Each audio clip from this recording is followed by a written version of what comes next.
இதழ் நேயர்களுக்கு வணக்கம். இன்றைய முக்கிய செய்திகள். இன்று காஞ்சிபுரம் மாவட்டத்தில் உள்ள அண்ணா பல்கலைக்கழக உறுப்பு கல்லூரி மற்றும் தமிழ்நாடு அறிவியல் தொழில்நுட்ப மாநில மன்றம் இணைந்து நடத்தும் 6 நாட்கள் 2 கட்டமாக திறன் மேம்பாட்டு பயிற்சியின் துவக்க விழா நடைபெற்றது. இவ்விழாவினை காஞ்சிபுரம் மாவட்ட ஆட்சியர் திருமதி கலைச்செல்வி மோகன் IAS அவர்கள் துவக்கி வைத்தார்.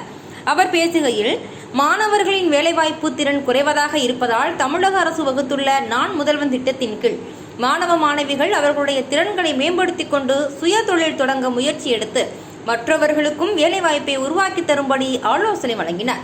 மேலும் தமிழ்நாடு அரசு தொழில் சார்ந்த வேலைவாய்ப்புகளை இந்த அரசு உருவாக்கி உள்ளது, அதை பயன்படுத்திக் கொள்ளுமாறும் கேட்டுக்கொண்டார். இந்நிகழ்ச்சியில் கல்லூரி முதல்வர் டாக்டர் வி கவிதா அவர்கள் தலைமை தாங்கினார். பணியமர்த்தல் அதிகாரி டாக்டர் வி சந்திரசேகர், உதவி பேராசிரியர் டாக்டர் ஏ ரவி, திருமதி திவ்யா மற்றும் துறை தலைவர்கள், ஆசிரியர்கள் உடனிருந்தனர். மேலும் இந்நிகழ்ச்சியில் பிடிலி பொறியியல் கல்லூரி, திருமலை பொறியியல் கல்லூரி, சேப்பியார் பொறியியல் கல்லூரி மற்றும் காஞ்சிபுரம் அண்ணா பல்கலைக்கழக உறுப்பு கல்லூரியின் மாணவர்கள் சுமார் 200க்கும் மேற்பட்ட மாணவ மாணவிகள் கலந்து கொண்டனர். இப்படிக்கு செய்தியாளர் புகழேந்தி.